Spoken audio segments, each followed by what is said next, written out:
Nadie en el Vaticano estaba preparado para escuchar lo que aquella monja anciana iba a decir. La cámara fija respira un zumbido leve.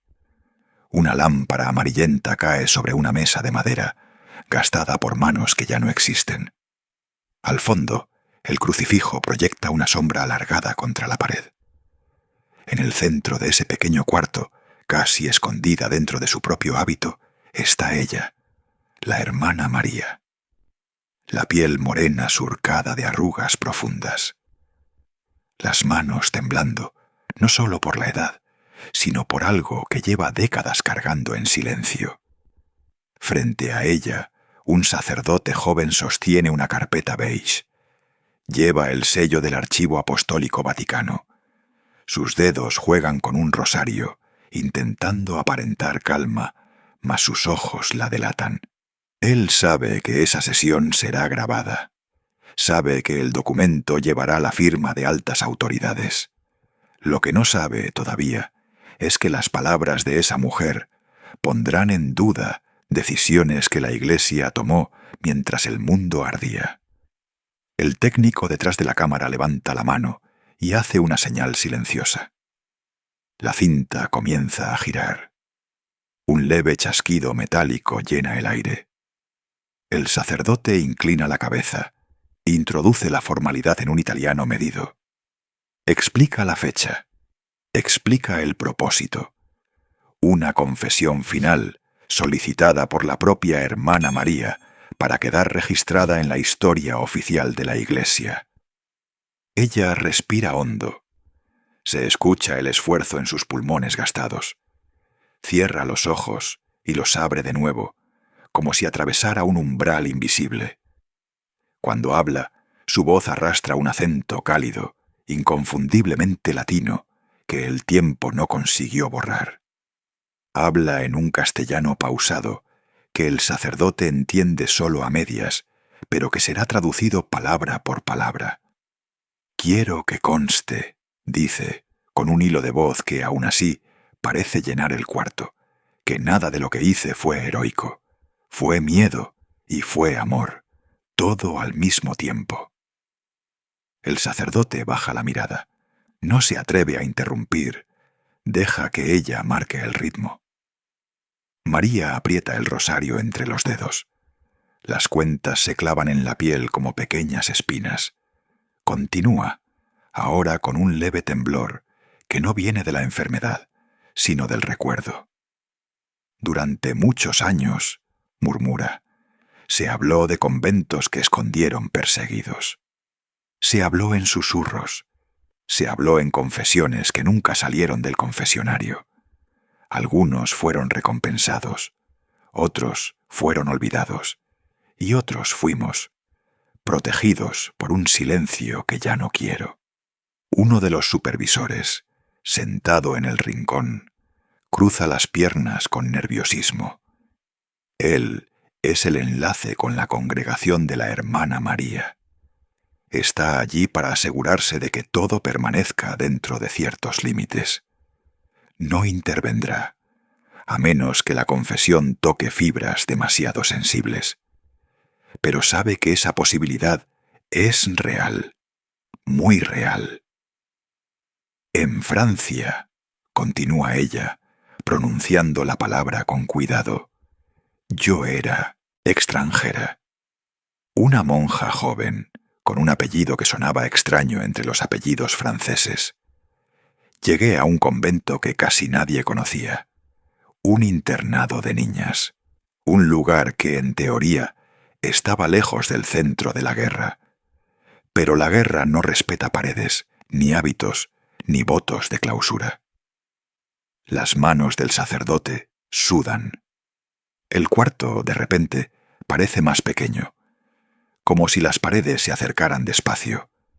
Él ha leído los informes fragmentarios sobre religiosas que colaboraron con la resistencia, sobre otras que cerraron los ojos, sobre otras que ayudaron a los perseguidores. Pero nunca tuvo frente a sí a alguien que hubiera escondido 22 niñas judías bajo el propio techo de la iglesia. Hermana María hace una pausa. Sus labios resecos se mueven sin sonido, buscando las palabras ciertas. Una gota de sudor baja por su espalda, a pesar del frío del Vaticano, porque ya no se trata solo de contar lo que hizo. Se trata de mirar por primera vez todo lo que no hizo, todo lo que permitió, y los rostros que nunca más volvió a ver. Oficialmente, dice por fin, yo era solo la encargada de disciplina en el internado, la extranjera que enseñaba catecismo con acento raro. Nadie pensaría que yo sería capaz de desafiar a un oficial alemán. Nadie imaginaba que, en los dormitorios, bajo las camas y detrás de los libros de oraciones, estaban escondidas 22 niñas que el Reich quería borrar del mapa. Los ojos del sacerdote se alzan, incrédulos. Había escuchado el número, pero escucharlo de la propia boca de ella tiene otro peso. 22. No es una cifra. Son 22 respiraciones que podían ser descubiertas con un solo golpe en la puerta equivocada. Cuando la guerra terminó, continúa María, algunos quisieron hacer de nosotras un ejemplo. Hubo cartas de agradecimiento. Hubo medallas discretas. Hubo fotografías en las que aparecían solo ciertas hermanas, las que era conveniente mostrar. Yo quedé en la sombra, y tal vez lo acepté demasiado rápido, porque junto con ese silencio vino una comodidad que ahora siento como una culpa. La habitación parece escuchar con ella. El ruido lejano de pasos en el pasillo de mármol entra y desaparece. El Vaticano, con toda su solemnidad de siglos, se reduce a aquel rectángulo de luz donde una anciana latinoamericana empieza a desmontar una narrativa pulida. Pero lo que no se sabe, dice, inclinando el cuerpo hacia adelante, es que no fue solo la valentía de las monjas lo que salvó a esas niñas. Hubo también un gesto inesperado, de un hombre que oficialmente era nuestro enemigo, un oficial alemán. Un gesto pequeño, casi invisible, que cambió el destino de todas ellas y del mío. El sacerdote traga en seco. El rosario deja de moverse entre sus dedos. Esa es la parte de la historia que los documentos oficiales no mencionan. Esa es la zona gris que nadie quiso registrar por escrito. El cuarto entero parece cargar ese peso. Pasé décadas preguntándome, continúa ella, si hice lo suficiente, si debí haber salvado a más, si traicioné a alguien al aceptar el silencio que me ofrecieron después. Me dijeron que callar era prudente, que la Iglesia ya tenía suficientes controversias sobre su papel en la guerra, que tal vez era mejor agradecer a Dios en secreto y seguir adelante. Yo obedecí, hasta que ya no pude más. Sus ojos enrojecidos se levantan hacia la cruz en la pared. No hay reproche en esa mirada. Hay una pregunta antigua, dirigida a un Dios que conoce tanto los pactos públicos como los pactos secretos firmados en noches de bombardeo. Si voy a morir pronto, añade, con una serenidad que corta el aire, quiero que por lo menos una cosa quede clara. Yo no salvé a esas niñas sola, y tampoco fui inocente de todo lo que ocurrió alrededor. La historia que se contó fue muy limpia. La mía no lo es. Hubo miedo, hubo cobardía, pero también hubo momentos de una fe que no era solo mía. Era de ellas, de esas niñas que rezaban en un idioma que yo no entendía, pero que sonaba igual al mío cuando pedíamos lo mismo: vivir un día más. El sacerdote asiente, despacio, casi sin darse cuenta. Siente que ya no está solo escuchando una confesión, sino entrando en un lugar donde la moral se deshace en matices dolorosos. Sabe que al terminar aquella sesión, su propio modo de ver los archivos que custodia ya no será el mismo. Para entender lo que hice, dice hermana María, ahora con la voz un poco más firme, No basta con mirar mi ficha en el convento. Hay que volver atrás, a la Francia ocupada, al año en que llegué pensando que mi mayor sacrificio sería el frío y el idioma. No sabía que tendría que decidir quién vivía y quién moría con una sola firma, con una sola mentira, con un solo portazo. La cámara se aproxima un poco, atrapando el brillo de sus ojos. Ella lleva la mano al pecho, como si verificara que el corazón sigue allí. Cada latido empuja un recuerdo hacia la superficie. «Les contaré», dice, «cómo era ese lugar cuando yo llegué. Antes de las enredadas, antes de las niñas escondidas, antes del oficial que llamó a nuestra puerta con botas manchadas de barro y órdenes en el bolsillo. Todo empezó mucho antes de que alguien me confiara una vida ajena». El técnico hace una anotación rápida, sin atreverse a interrumpir. El sacerdote toma aire, abre una página en blanco para los apuntes internos del Vaticano. Sobre la mesa, junto al crucifijo, una pequeña placa con la fecha. Año 1990 y tantos. Casi medio siglo después de los hechos. «Vayamos a 1942», susurra ella, como si invocara un fantasma. A la estación de tren de una ciudad francesa que casi nadie sabe pronunciar fuera de allí. Yo llevaba una maleta pequeña, un permiso de misión de mi congregación y una ingenuidad que la guerra se encargaría de arrancarme muy pronto. Entonces cierra los ojos. El olor a madera encerada del Vaticano se disuelve. Entre sus párpados apretados surge otro olor, humo de carbón, ropa húmeda, miedo contenido. El rugido de un tren reemplaza el zumbido de la cámara. El pasado se abre, como una herida que aún sangra bajo vendas demasiado cuidadas. Y mientras la cinta sigue girando, la historia comienza realmente allí, en aquella Francia ocupada, en 1942, cuando la hermana María puso por primera vez el pie en el convento que cambiaría para siempre el destino de 22 niñas, y sin que ella lo supiera, el suyo propio. El tren se detuvo con un suspiro que olía a hierro caliente y a estaciones mudas. María descendió con la maleta apretada contra el pecho. El frío le quemó las manos. El pueblo olía a pan y a ceniza. La ocupación no era un rumor. Era un hilo tenso que cruzaba todas las miradas. Caminó por calles empedradas. Las banderas se escondían tras ventanas cerradas. Un policía francés evitó su mirada. Unos niños la observaron desde un portal, abrazados, inmóviles. La casa del convento apareció entre árboles desnudos. Una verja oxidada chirrió al abrirse.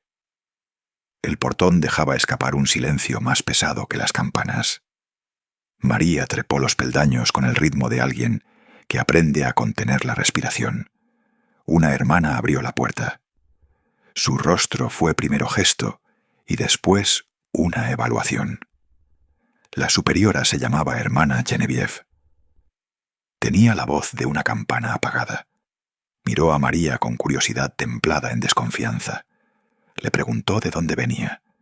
Ella respondió con acento latino, con honestidad y con un miedo que no ocultó. Sus palabras eran una ofrenda y una defensa al mismo tiempo. La superiora hizo un gesto y la condujo por pasillos largos. El aire estaba impregnado de cera y ropa lavada. Unas niñas jugaban en el refectorio con pasos medidos. Sus risas eran breves. El internado funcionaba como siempre, pero con puertas que ahora se cerraban más rápido. Hubo una mirada entre hermanas cuando sus botas resonaron en la piedra. La rutina tenía nuevas clausuras. La enfermera del pueblo, Madame Lefebvre, apareció como un rumor práctico. Traía noticias derredadas. Sus manos temblaron en el dobladillo del mandil. Contó con voz baja que las autoridades revisaban casas y que algunos conventos ya habían sido registrados. Nadie en la sala exhaló. La superiora ordenó prudencia. Prudencia era una palabra que ahora pesaba. Había reglas no escritas que protegían a todos. María observó el internado con detención. Las niñas dormían en cuartos dobles. Las camas estaban tan alineadas que parecían filas de un campo de entrenamiento. Había fotografías de santos y de niños consagrados en las paredes. Un frío constante enrarecía la habitación. Las pequeñas se movían con disciplina aprendida. El miedo era parte de su educación tácita. Un rincón mostraba libros con huellas de dedos. Un hilo de luz entraba por una ventana alta. La superiora explicó las normas. Puertas cerradas al anochecer, inventario diario, visitas limitadas. Dijo que la congregación no podía exponerse. Dijo que la caridad tenía límites si ponía en riesgo la comunidad. María escuchó cada mandato como si apuñalara su calma. Un rumor llegó desde el pueblo. Agentes alemanes comenzaban a registrar instituciones. El nombre de un oficial circuló, aunque pocos lo pronunciaron. Los gestos se volvieron medidos. Se hablaba en frases cortas. La enfermera murmuró que una vecina había sido registrada esa misma mañana y que su hija había sido retirada sin explicación. La superiora cerró los ojos un instante. Sus manos se entrelazaron. María pensó en su propia infancia pobre. Se vio a sí misma como aquella niña que alguien en algún momento protegió con una mentira. Una rabia silenciosa y una compasión nueva la recorrieron. Sabía que la caridad sin astucia sería inútil. Sabía también que la mentira se convertía en escudo cuando las leyes dejaban de ser humanas. La noche comenzó con un cielo pesado. El convento se iluminó con lámparas que lanzaban círculos de sombra. Las niñas rezaron antes de acostarse. Los cantos fueron breves y precisos. María se acercó a una ventana y tocó el vidrio helado. Su aliento quedó como un alfabeto efímero. Afuera, la lluvia empezó a caer en repiques rápidos. Cada gota parecía recordar la marcha de botas sobre adoquines. La lluvia golpeaba con estruendo desigual. Alguien caminó por el patio. Un perro aulló lejos. Las lámparas de la entrada proyectaron figuras que se alargaban. Una hora después, cuando el convento ya parecía un corazón que latía en silencio, alguien golpeó la puerta con fuerza. El sonido rebotó en los corredores. Las niñas se detuvieron en sus camas. La superiora se puso de pie con movimiento automático. María sintió como su cuerpo se tensaba. El golpe fue seguido por una voz, profunda y fría, que pronunció palabras en una lengua que olía a orden y a peligro. La noche contuvo la respiración. La puerta volvió a ser una barrera entre dos mundos. La madera de la puerta vibró un segundo más, como si aún hubiera vida en el golpe. Afuera, la lluvia dejó de ser sonido y se convirtió en una capa fría sobre los hombros de quienes esperaban. La voz que había pedido entrada se repitió, esta vez más cercana, más humana. La enfermera apareció en el umbral, los ojos encendidos por la urgencia. Traía en brazos a una niña pequeña, temblando como una hoja rota, el pelo húmedo pegado a la frente y la respiración como un pájaro herido. La mujer que la acompañaba sostenía la capucha abierta, revelando manos que no sabían quedarse quietas, suplicaron en voz baja. Dijeron palabras que la noche tragó por completo. La superiora se adelantó con pasos que no querían titubear. Los dedos le vibraban sobre el rosario. Conocía las reglas que protegían vidas y castigos. Sabía también que una sola decisión podía abrir la cerradura de la muerte. Miró a la niña a los ojos, vio en ellos algo que la desarmó y volvió a armar en silencio. La enfermera habló de una redada recién pasada. Habló de escondites rotos y de huellas que se acercaban. La mujer explicó que no había dónde ir. Llevaban horas caminando.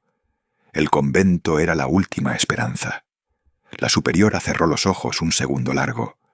Recordó promesas hechas a Dios y juramentos hechos a la comunidad. La palabra prudencia le pesó en la lengua. Dijo que no era prudente. Dijo que no podía garantizar nada. La niña se aferró a la falda de la enfermera. María sintió que algo dentro suyo cedía. Recordó su infancia de hambre y de puertas cerradas. No pudo soportar ver aquel cuerpo encogido. Dio un paso adelante y habló con voz que buscaba certeza en el mismo temblor. Prometió cuidar de la niña. Prometió cubrirla con mentiras si era necesario. La palabra mentira quedó suspendida en la sala como una lámpara quebrada.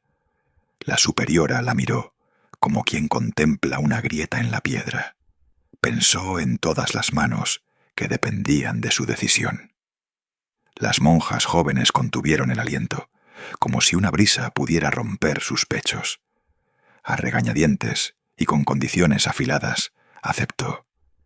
La niña sería registrada como huérfana católica. Se inventaría una partida de bautismo.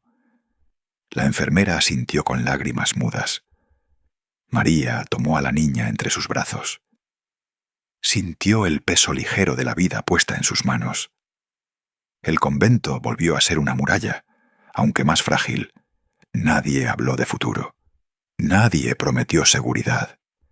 Solo hubo el pacto no escrito de ocultar la verdad. Alguien cerró la puerta con cuidado. El eco reverberó por los corredores como un juramento. En la celda donde dormían las mayores, las monjas susurraron oraciones nuevas y antiguas. María enseñó a la niña a hacer la señal de la cruz, con manos que temblaban. La niña obedeció con la sonrisa de quien aprende una canción para no llorar. Esa noche, en la cocina, una cuchara raspó la olla con un sonido que recordaba a latigazos lejanos. La luz era escasa. El frío, un huésped que no se marcha. En el silencio posterior al golpe, la comunidad acomodó un cuerpo más bajo su techo. A partir de esa entrega, la línea que separaba el deber de la transgresión cambió de lugar. María ya no solo obedecía, también ocultaba. Su gesto fue pequeño y gigantesco a la vez.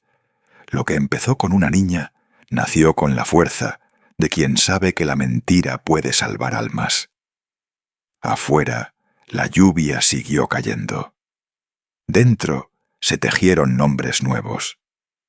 Se improvisaron documentos con caligrafía temblorosa. Se entrenaron voces para decir oraciones que no sabían. Esa noche, la verdad oficial se quebró en un trozo que escondieron bajo el hábito. Nadie durmió confiado. Nadie dejó de escuchar. Cada sombra en el convento se volvió posibilidad de peligro y de salvación. María durmió con la niña pegada al pecho, sintiendo la respiración que decía: «Estás viva». En la mañana la enfermera regresó con otras noticias. Dijeron que la vigilancia aumentaba. Dijeron que alguien empezaría a inspeccionar escuelas y conventos. Nadie lo dijo con enojo. Lo dijeron como quien anuncia la llegada del invierno. El convento respiró, preparado para sostener una mentira más grande todavía. La llegada de la mañana se sintió como un decreto silencioso en el convento. Un frío nuevo rozó los pasillos, más áspero que antes. La enfermera abrió la puerta con manos ya endurecidas por la urgencia. Trajo primero una niña pequeña, con las mejillas agrietadas por el viento. Sus ojos buscaban un lugar para apoyarse y no encontró resistencia. Detrás surgieron otras figuras envueltas en mantas manchadas. Cada paso resonó sobre la madera como si contara secretos.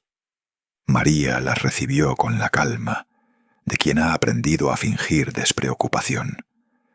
Les murmuró palabras que no estaban en los catecismos. Las tocó una por una, midiendo respiraciones, midiendo el peso de la mentira. La superiora miró desde la escalera con la mandíbula tensa.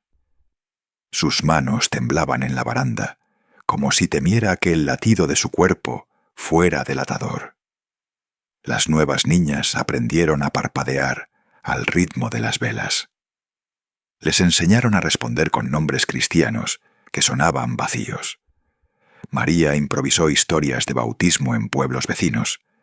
Escribió fechas en papeles con letra pequeña y sincera. Mintió para salvar, y la mentira tomó cuerpo bajo sus dedos. En las aulas, las niñas fingieron conocer oraciones que habían escuchado por primera vez.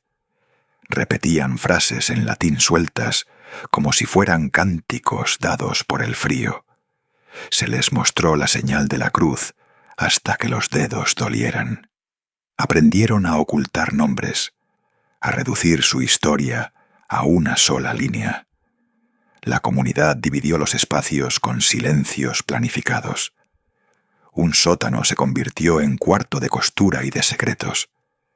Las camas se adaptaron y las literas ganaron dobles vidas. La cocina racionó por dentro y calculó por fuera. Raciones oficiales chocaban con platos escondidos bajo paños. Cada cucharón contaba mentiras para que las estómagas tuvieran promesa de alimento. La superiora sostuvo reuniones nocturnas con la mirada afilada. Interrogó a María en voz baja y con dureza contenida. Le reprochó la imprudencia y le mostró el peso del riesgo. María respondió con la voz que llevaba dentro desde su infancia pobre. Habló de rostros que no podían desaparecer en la nieve. Habló de bautismos robados por la guerra y de promesas hechas en 1930. Susurros. Su voz tembló, pero su resolución no cedió. Las tensiones entre ellas se convirtieron en un nuevo tipo de oración. A veces, la superiora salía a la noche y se quedaba en la puerta. Observaba las ventanas como si pidiera disculpas al cielo.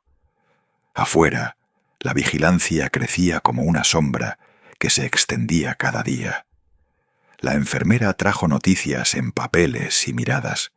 Había registros nuevos.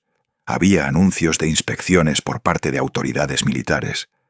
Los rumores mencionaban un oficial que revisaría conventos y escuelas. Nadie lo nombró completamente por miedo a invocarlo. Sin embargo, su sombra ya caminaba por los pasillos del pensamiento. Con cada niña que llegaba, el margen para el error se estrechaba. 22 rostros se acomodaron en la trama del internado. 22 respiraciones escondidas detrás de hábitos y peines. Los nombres oficiales en los libros no correspondían nunca a tantos cuerpos presentes. Alguna monja calculaba la diferencia con los dedos. Se hicieron mapas mentales de dónde podría buscarse una ausencia. Se inventaron excusas sobre epidemias lejanísimas. Se practicaron respuestas para preguntas que todavía no existían. María enseñó a las niñas a bajar la mirada frente a desconocidos. Les explicó cómo sostener una historia con la mirada baja y una sonrisa falsa. Les mostró cómo aprender los himnos de memoria en cuestión de días. Las niñas, pequeñas y feroces, aprendieron con la rapidez del hambre. En la capilla, los bancos se volvieron escudos. Allí, las voces en coro ocultaban nombres en sus sombras. La luz a veces parecía confundir a los ojos ajenos. Un día, en la hora del recreo, una niña apoyó la frente contra el frío del muro. Sus dedos buscaban algo. Una letra escondida, un recuerdo de su madre. La enfermera se inclinó y le dio una pequeña moneda. No era una moneda para comprar, sino un símbolo para recordar que seguían juntos. El convento se convirtió en un lugar que respiraba en 2 ritmos. Uno, el cotidiano de clases y labores. Otro, el secreto que latía bajo las tablas del suelo. Las tensiones crecieron hasta tener un peso físico. El pan se volvía escaso y el aire denso. Cada vez que una puerta se abría, todas las miradas se endurecían. Las noches se llenaron de consejos y ruegos que nadie escuchaba fuera. María sentía la presión como un frío que le subía por la garganta. Sabía que mentir para salvar lascaba el alma, pero se decía que el alma esperaba en otro lado. Aprendió a medir su fe en gestos prácticos y no en frases. La superiora, por su parte, oscilaba entre el deber y la protección. Aceptaba a las niñas con una resistencia que olía a culpa y a misericordia. Sus ojos denunciaban un cansancio moral que la envejecía de golpe. Conforme pasaron las semanas, hubo momentos de ternura que dolieron por su intensidad. Una maestra enseñó a una niña a trenzar su cabello sin decir por qué. El sonido de una risa verdadera rompió como cristal en la cocina. Esos instantes eran reliquias que todos guardaban en silencio. El convento se llenó de nombres nuevos que nadie escribiría oficialmente, y sin embargo, cada nombre fue cuidado como si fuera la última oración. María cerró una puerta, apoyó la frente sobre la madera y murmuró una plegaria improvisada. Prometió no abandonar a ninguna de las niñas. Prometió, con la voz rota, mantener la mentira hasta que ninguna bala viniera a buscarlas. Afuera, el viento se volvió más insistente en su rumor. Adentro, la cuenta regresiva de la calma ofrecida comenzó a escucharse como reloj. El temor se transformó en estrategia. Prepararon escondites más seguros. Aprendieron a distribuir miradas para que ninguno pudiera notar la falta. Ensayaron respuestas para el día de la inspección. María repitió las historias que había inventado hasta sentirlas como partes de su propia infancia. En la memoria de todas, la vida anterior se convertía en una fábula que nadie pediría volver a contar. Cada nueva mentira era una sábana que cubría una verdad más dolorosa. La cifra crecía en silencio hasta convertirse en destino colectivo. Nadie imaginó que ese destino acortaría el tiempo que les quedaba para respirar con libertad. Una presencia formal llegó con la primera luz y el ruido de botas lejanas. El portón chirrió como si contara un secreto a las paredes de piedra. María sintió el frío de la mañana en la nuca y en la fe. Caminó por los pasillos con la respiración medida. Las niñas se ocultaron en pliegues de ropas y silencios aprendidos. La superiora hizo el signo de la cruz con los dedos temblorosos. Afuera, un automóvil se detuvo con una precisión que no permitía error. Un hombre descendió con paso ligero y mirada ritual. Vestía el abrigo oscuro de los funcionarios. Su sombrero parecía un peso sobre la corteza del mundo. Dijo su nombre con acento y educación, sin jovialidad. Se presentó como encargado de registros del bloque 5. Habló de papeles, listas y medidas de raciones. Sonó más a misa que a advertencia administrativa. Entró por la puerta principal con un respeto que olía a amenaza. Observó los rostros de las niñas como si leyera parábolas incompletas. Sus ojos detuvieron la mirada en María durante un instante. Ella notó cómo su acento servía para anclarla en la sospecha. Las niñas fingieron ser alumnas, recitando el Padre Nuestro con voces en puntas de filo. Algunas rezaron sin saber las palabras. Otras inventaron las sílabas para no quebrar la respiración. La enfermera sujetó el aire en la garganta y lo guardó como si fuera combustible. El oficial inspeccionó cuartos, midió camas, tocó mantas con guantes. Hizo preguntas sobre las procedencias y los tutores. Las respuestas salieron de bocas preparadas y de historias que María había cosido Pasó por la cocina y anotó cantidades en 1900 un cuaderno pequeño. Miró las pilas de pan y calculó erratas matemáticas en silencio. Sus manos temblaron apenas al sostener la hoja. Volvió a mirar a María y dijo su nombre en voz baja. Comentó sobre el acento latino con una curiosidad mal colocada. Ella sonrió porque sonreír era un acto menor de rebelión. La superiora explicó con voz contenida la austeridad necesaria en tiempos de guerra. El oficial tomó nota sin levantar la cabeza. Su voz nunca elevó la amenaza, pero su silencio fue un tribunal. Antes de irse, pidió que las listas estuvieran siempre disponibles. Aclaró que volvería cuando fuera necesario. El sonido del motor se alejó y dejó un temple congelado en el convento.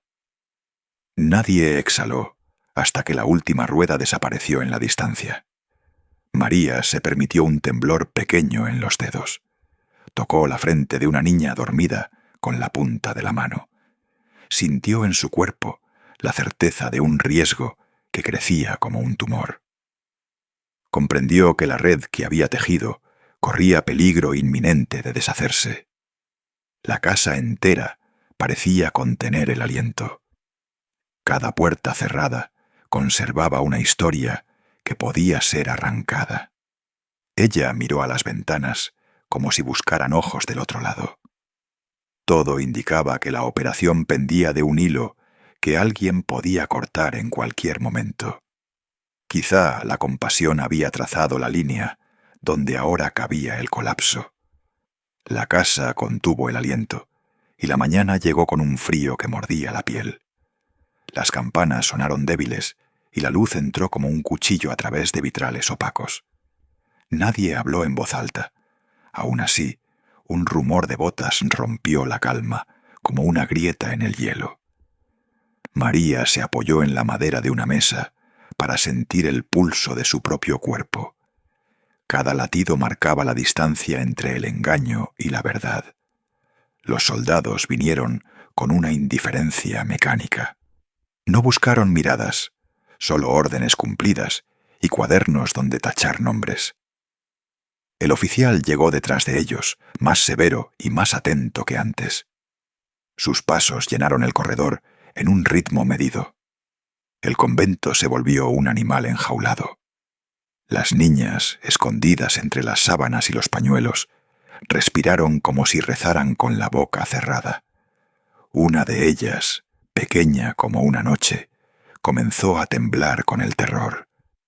Sus dedos aferraron la colcha como si quisieran detener la caída del mundo. La sombra del pánico se extendió rápido. El ruido de botas se acercó a la habitación donde se habían ocultado. María sintió la garganta secarse. La verdad vino como un olor fuerte. La niña lanzó un sollozo ahogado que pudo confundirse con tos. El corazón de María se rompió en silencio. Inventó una historia que sonara plausible, una palabra tras otra, como quien reza con urgencia para no traicionar el secreto. Hizo un gesto leve hacia la cama. Sus labios dijeron que la niña tenía fiebre. Dijo que el papel de registro estaba mal calculado.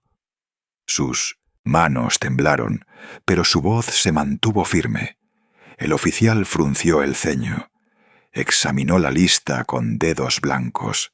Los soldados miraron con brusca apatía. María tomó la culpa como una piedra que pesaba en su pecho. Aceptó la corrección en voz baja. Declaró un error administrativo. Notó el sudor en la nuca de la superiora. Ella mantuvo la mirada como una sentencia. Luego, en un susurro apenas audible, la superiora le reprochó por haber permitido demasiadas almas bajo su cuidado. Sus palabras cayeron como azotes. La culpa se hizo tangible para María.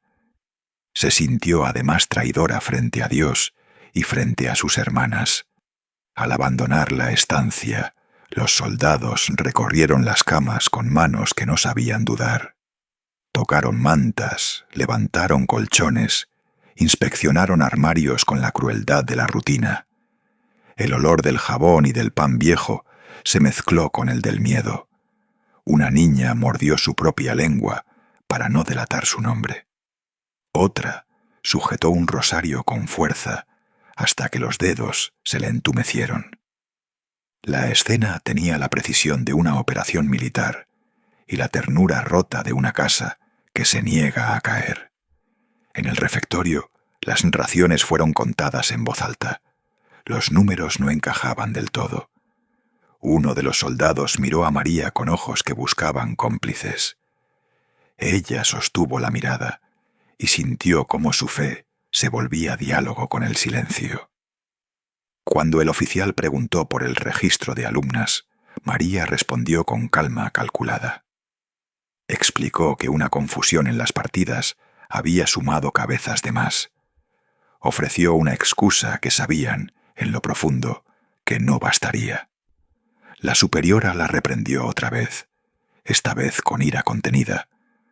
Le recordó la promesa de obediencia y la imprudencia de la compasión. María escuchó como si cada palabra clavara un frío en sus costillas. Después de la inspección, el oficial hizo que su equipo se retirara en orden militar. Antes de marcharse, paseó la mirada por el jardín, como quien acusa sin pronunciar cargos. Alguna de las niñas dejó escapar un suspiro que fue cortado por el viento.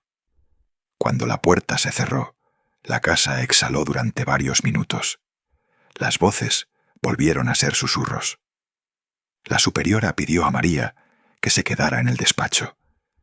Cerraron la puerta con llave. Allí, la reprimenda fue más dura y más íntima. La superiora habló de prudencia y límites. Habló de la responsabilidad que ahora pesaba sobre toda la comunidad. María escuchó y sintió el peso de cada decisión que la había llevado hasta ese momento. También supo que la ausencia de una niña llegaría como un golpe insoslayable. Días antes, una joven esperaba para ser traída al refugio y nunca llegó. La noticia de su deportación llegó como una piedra lanzada contra un vidrio fino. María se quedó sin voz. En la penumbra del despacho rezó como nunca antes. No supo si pedía perdón o explicaciones. Sintió que cada palabra de su plegaria era un hilo que se tensaba hasta casi romperse. Preguntó en su interior si Dios la escuchaba. No obtuvo respuesta clara. Solo la sensación persistente de estar siendo juzgada por el silencio. Esa noche, cuando las luces se apagaron, las niñas durmieron con miedo y con una esperanza endeble. María recorrió las habitaciones en la oscuridad. Tocó frentes febriles y limpió sudores. Su cuerpo estaba cansado y su alma exhausta. Mantener el secreto costaba cada vez más. Afuera, la ciudad seguía respirando bajo la ocupación. Adentro, las decisiones se volvían más pequeñas y a la vez más definitivas. María sabía que el tiempo para errores se esfuma. Sin embargo, en lo hondo, también supo que no podía retraer las manos de lo que había comenzado. La compasión la había llevado tan lejos que ya no cabía retroceder. Se quedó despierta hasta que la primera luz rozó los vitrales. Se sentó junto a una ventana y oró en voz baja. Sus palabras fueron una mezcla de súplica y de acusación. Nada respondía con claridad. Solo el latido firme de su propio corazón, que le dijo con honestidad que debía seguir. La primera luz que rozó los vitrales dejó una sombra temblorosa sobre sus manos. María siguió sentada, sintiendo el peso de cada respiración. Afuera, la ciudad continuaba herida y silenciosa. Dentro, los pasos de la mañana se acercaron como una sentencia. Llegó la hora de prepararse para una revisión más profunda. El convento despertó con pasos y órdenes. El oficial volvió sin aviso. venía acompañado por 2 soldados nuevos. Sus botas marcaron el piso de piedra con un sonido seco. María observó la figura del hombre, la familiaridad convertida en amenaza reciente. Su rostro estaba más cansado que antes. Sus ojos no eran fríos del todo. Había sombras que parecían decisiones no resueltas. La superiora estrechó los labios y miró a María con acusación. María contuvo la respiración. El miedo, primero, empujó su cuerpo hacia atrás. Luego, la determinación la sostuvo. Recordó a las niñas en su escondite. Cada nombre volvió como una campanada. Abrió las puertas de par en par y recibió la inspección con la cabeza erguida. El oficial revisó las listas con paciencia calculada. Sus dedos siguieron líneas de nombres y números. Los soldados contaron camas y utensilios. La cocina presentó su libro de cuentas. Los números no encajaban. Había diferencias claras entre raciones anotadas y raciones reales. Había camas sin registros. Las manos de María se enfriaron. Su lengua buscó una explicación posible. Cuando el oficial dobló una hoja, encontró un trozo de tela bordado. Era pequeño y tenía una puntada infantil. Un juguete improvisado, quizá. El objeto no pertenecía al convento. El silencio se volvió denso, casi palpable. Todos se detuvieron. María sintió que el tiempo se comprimía dentro de su pecho. Esperó la orden, el grito, la puerta que se cerraría para siempre. El oficial sostuvo la tela entre los dedos. La miró con un gesto que no era desprecio. Fue una mirada triste. Sus ojos, por un instante, revelaron algo que no era del uniforme. Comprendió. No dijo la palabra. Tampoco la pronunció en la firma que estampó luego. Le entregó a la superiora el informe ya redactado. Su plumilla trazó la frase que cualquiera leería como absolución. Todo en orden, leyó la superiora en voz alta. Las monjas retuvieron el aliento. Los soldados revisaron aún, con la frialdad del deber. María necesitó apoyo para no desmoronarse. El oficial guardó el trozo de tela dentro de su chaqueta. Lo ocultó con movimientos suaves y deliberados. Nadie más lo vio guardarlo. Después, con la voz baja, pronunció algo que iba más allá de la comprobación formal. Dijo que no quería ver más de lo necesario. Su comentario fue un soplo. La intención quedó flotando en el aire. ¿Era compasión camuflada o cálculo preciso? Nadie pudo explicarlo en ese momento. María se aferró a la ambigüedad como quien se aferra a una tabla en el mar. Su cuerpo pulsó con gratitud, culpa y temor. Aún así, comprendió que el gesto del oficial no borraba el resto. Ella se había convertido en responsable de secretos que podrían devorarla. El convento continuó con su rutina forzada. Por la noche, las niñas volvieron a sus escondites. Sus respiraciones eran pequeñas y rápidas. María pasó entre ellas como una sombra protectora. Las observó dormir y contó cada respiración. Sintió alivio, pero también el sabor amargo de una deuda con la verdad. El oficial se marchó con su informe. Nadie lo detuvo. Las semanas pasaron y las inspecciones cesaron poco a poco. El rumor de su traslado al frente comenzó a rodar por la ciudad. María escuchó su nombre en conversaciones cortas. Nadie sabría más de él. Aún así, la imagen de su mano ocultando la tela no la dejó. Esa escena se imprimió en su memoria como una pregunta sin fin. ¿Cómo juzgar a alguien que obedece y traiciona al mismo tiempo? La pregunta persistió como un eco en la capilla vacía. María volvió a la ventana donde había velado la noche anterior. Miró la ciudad y sintió el frío del tiempo en sus huesos. No era una pregunta para responder con prontitud. era un peso que arrastraría años y años. Por la mañana recurrió a la escritura y a un examen de conciencia que no se parecía a ninguno que hubiera vivido antes. Buscó señales de perdón y no las halló fáciles. Preparó silencios que no contaría a nadie. Acechó la posibilidad de confesarlo todo alguna vez. Pero la guerra aún rugía fuera y las decisiones debían seguir siendo hechas. Antes de partir hacia sus tareas, escribió en un pequeño papel los nombres de las niñas. Los dejó dentro de la pared falsa, donde siempre guardaban lo necesario. Cada nombre fue una promesa y una culpa. A veces, por la noche, soñaba con la niña que nunca llegó. A veces soñaba con el oficial y la tela dentro de su chaqueta. Los dos sueños se entrelazaban. Así, los días siguieron su curso. El peligro no desapareció. La ayuda inesperada había comprado tiempo. Ese tiempo sería suficiente, pensó María, con un temblor que todavía no se disipaba. El silencio de los pasillos comenzó a convertirse en una nueva forma de oración. María aprendió a vivir con un agradecimiento que no podía pronunciar en público. Guardó el gesto del oficial dentro de su propia noche, sin contarlo a la superiora. Se convirtió en otro secreto más que la escoltaba hacia adelante.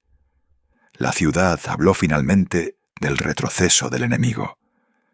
Los rumores de 1944 comenzaron a filtrarse como luz por debajo de las puertas cerradas. María sintió que algo se inclinaba a su favor. Sin embargo, su alivio estuvo teñido por las ausencias que la memoria le recordaba. La liberación prometida no borraba las ausencias. En lo profundo, supo que tendría que dar cuentas de lo que había callado. Esa certeza la acompañó mientras la guerra seguía. La mano del oficial que guardó un trapo infantil seguiría siendo una imagen crucial en sus confesiones futuras. Sería la prueba de que el mundo rara vez es blanco o negro. Sería el tono ambiguo que décadas después sacudiría muros y sacerdotes. La ciudad, por fin, empezó a respirar con otra cadencia. Rumores se extendieron como polvo dorado bajo las puertas. Las noticias del avance aliado llegaron en fragmentos y susurros. Se hablaba de carreteras liberadas y de columnas que cruzaban la llanura. Las visitas del oficial cesaron sin anuncio ni despedida formal. Nadie en el convento celebró su ausencia con ruido. María escuchó pasos menos temerosos por los pasillos nocturnos. El alivio extendió una mano temblorosa sobre su corazón. Pero la guerra dejó huecos que ninguna liberación llenó. La memoria trazó rostros ausentes como agujeros en la tela. Recordó a la niña que nunca llegó al umbral. Aquella ausencia pesó más que cualquier miedo vivido. Las otras niñas que sí salieron se dispersaron en distintos rumbos. Algunas regresaron a familias rotas por la persecución y la huida. Otras fueron entregadas a organizaciones que buscaban restituir identidades. Varias quedaron sin paradero, como palabras arrancadas de una oración. María vio sus pequeñas camas vacías durante semanas. A veces, una voz infantil parecía responder desde el silencio. El convento se convirtió en un mapa de ausencias y supervivencias. La comunidad respiró con cautela ante cada coche que pasaba. La ciudad se llenó de uniformes que ya no pertenecían al enemigo. Las conversaciones cambiaron el tono. La noticia de que el oficial había sido transferido al frente oriental llegó tarde. Dijeron que fue llamado y que luego se perdió su rastro. Esa desaparición fue un punto más en la larga cuenta de la guerra. Para María, la revelación produjo una mezcla de alivio y de interrogantes. La imagen de su mano sosteniendo el trapo infantil volvió con insistencia. No sabía si debía sentir gratitud o condena. A veces lo veía como una grieta en la moral que la había sostenido. Otras veces lo consideró la única línea por la que caminaron aquellas niñas. La ciudad celebró la liberación con cautela y con miedo. La gente caminaba despacio, como si el suelo fuera todavía traicionero. Los bombardeos habían dejado sabores a ceniza en el aire. Las noches olían a humo y a pan amargo. María avanzó cada día con pasos más lentos. Su cuerpo comenzó a registrar la distancia que la edad imponía. Comer se volvió un acto tan pequeño y tan sagrado como rezar. La culpa se pegó a su lengua como metal. No dijo a la superiora lo del gesto del oficial. Guardó ese secreto junto a otros silencios que la sostuvieron. Temía manchar la imagen de la Iglesia ante interrogantes públicos. Temía que la verdad fuera arrancada de su pecho sin misericordia. Sin embargo, la verdad siguió viva, palpitando en su memoria. Con la liberación muchas niñas fueron reclamadas por familiares encontrados. Otras entraron en instituciones que prometían reparar lo perdido. Otras, las que no tenían nadie, quedaron en manos de desconocidos. María las vio partir con rostros que intentaban recomponer alguna alegría. Cada partida era una pequeña resurrección y una nueva despedida. A pesar del alivio, los días posteriores trajeron noches de insomnio. La pregunta sobre el oficial continuó rondando sus pensamientos. ¿Cómo juzgar a un hombre que miró y decidió no ver? ¿Cómo colocar ese gesto en el mismo mapa moral de la época? El tiempo empequeñeció los contornos del pasado, sin borrarlos jamás. María envejeció con esa pregunta clavada en la garganta. Sus manos se volvieron más frágiles y su fe más conversadora con el silencio. Años después, la necesidad de dar cuentas la empujó lejos de su ciudad natal. Viajó lentamente hacia Roma, cada parada una interrogación más. No viajó buscando gloria ni absolución pública. Viajó buscando un lugar donde poder exponer su carga sin espectáculo. En la capital, la enfermedad ya le hablaba con voz propia. Su cuerpo marcaba las horas con diferentes dolores. Cada respiración era una metáfora de lo que había ocultado. Antes de aceptar declarar, quiso ordenarse por dentro. Recorrió iglesias pequeñas en la tarde para sentirse escuchada por paredes antiguas.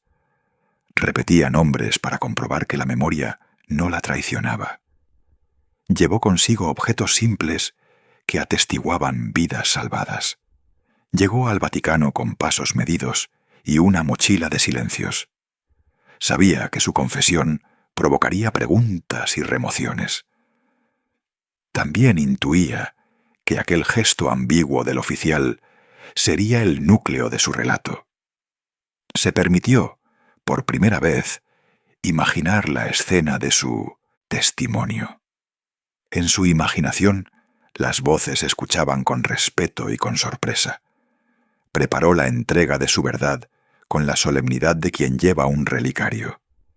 La noche anterior a la cita, evitó dormir del todo. Su piel reconocía el frío de la ciudad eterna. Su alma pesaba y se alivió al mismo tiempo. El viaje hacia la confesión fue, también, un regreso hacia sí misma. Ella, que había salvado 22 niñas, se ofrecía ahora para contar lo que había callado. No buscaba justificarse ante la historia. Deseaba, simplemente, ser encontrada por la honestidad que le era posible. La luz en el pequeño gabinete se inclinaba como un perdón tardío. María respiró hondo y permitió que su historia descendiera en olas. El sacerdote la miraba sin prisa, con papel y bolígrafo listos. Alrededor, historiadores anotaban nombres, fechas y detalles mínimos. Ella comenzó describiendo el convento como un cuerpo hecho de puertas. La rutina era un mapa de rutinas, de hábitos que protegen. Contó cómo las niñas, aprendieron a andar en silencio por turnos. Reveló la logística, minuciosa y temerosa, de las identidades intercambiadas y las cartas. Había ropas prestadas, relatos falsos y comunicaciones escondidas en latas. La enfermera se volvió un ángel de manos callosas, ojos vigilantes. La superiora miraba con desconfianza y la presión era constante. María confesó las mentiras contadas, cada detalle pesado como plomo. Relató el miedo que la hacía doblar la fe en silencio y contó, por fin, sobre él, el oficial que decidió no ver. Describió el gesto con precisión casi ritual, como quien contiene la respiración. Él pasó, miró a las niñas y volvió el rostro deliberadamente. No dijo una palabra, no anotó nombres y fingió. María no supo si aquello fue compasión, acuerdo tácito o miedo. Guardó la imagen como un enigma que corroía sus noches. En aquellos años el silencio se había transformado en protección y prisión. María pidió perdón por no haber hablado antes, por miedo y pudor. Dijo que temió manchar la imagen mayor en la que había vivido. Habló también sobre el peso de haber juzgado simplistamente al enemigo. Las autoridades escuchaban en silencio y los bolígrafos temblaban levemente. Algunos documentos antiguos confirmaron fechas, nombres y pasajes que María citó. Horas después, los historiadores se miraron con ojos de sorpresa conmovida. El relato fue acogido y archivado con discreción y nuevo escrutinio. Documentos internos pasarían a ser revisados con una lente más humana. María sintió alivio y culpa, como dos vientos cruzándose dentro. Recordó a la niña que nunca llegó y a las otras que se perdieron. Decidió que allí terminaban los secretos que había cargado durante décadas. Salía del olvido para rendir cuentas al tiempo y a la verdad. La fe de María no se anuló. Se transformó en una pregunta suave. Quiso que la memoria de las niñas no volviera a ser invisible. El sacerdote cerró los ojos y murmuró una oración ancestral y breve. En el corredor, la luz de la tarde dibujaba mapas sobre el travertino frío. Las palabras de María fueron registradas con el cuidado de quien envuelve reliquias. Nada fue proclamado en voz alta, y ninguna acusación tomó forma inmediata. Hubo, sin embargo, un movimiento lento, como si la institución respirara diferente. Algunos nombres fueron añadidos a listas venidas del olvido. Y la historia pequeña del convento entró en el tejido mayor de la memoria. María dejó el Vaticano con pasos cortos y ojos ligeros. Al atravesar la ciudad, sintió el aroma de pan y recuerdos. No esperó penitencias públicas, esperó solo una verdad que descansara. Volvió al cuarto de huéspedes y escribió una carta pequeña y clara. Pidió que fuera preservada y que otras voces pudieran seguirla. La vejez le había hecho un cuerpo más pequeño, pero no había disminuido su coraje. La culpa, dijo, ahora era una compañía que ofrecía propósito y cuidado. Hubo lágrimas silenciosas y manos que buscaron las de María en apoyo. Los historiadores prometieron cuidado y los archivos abrieron cajones nuevos. No hubo juicios rápidos. Hubo, sí, una lenta apropiación de la verdad. El narrador dirá que los actos de María entraron en los libros en secreto y que, muchas veces, la bondad se esconde en sombras moralmente ambiguas. Cerrar esa historia exigió a María un precio íntimo y silencioso. Salió del lugar con las manos vacías y el corazón lleno. A cada paso, sentía que entregaba un trozo de su antiguo miedo. Al cerrar los ojos, siente el peso aflojar como seda fría.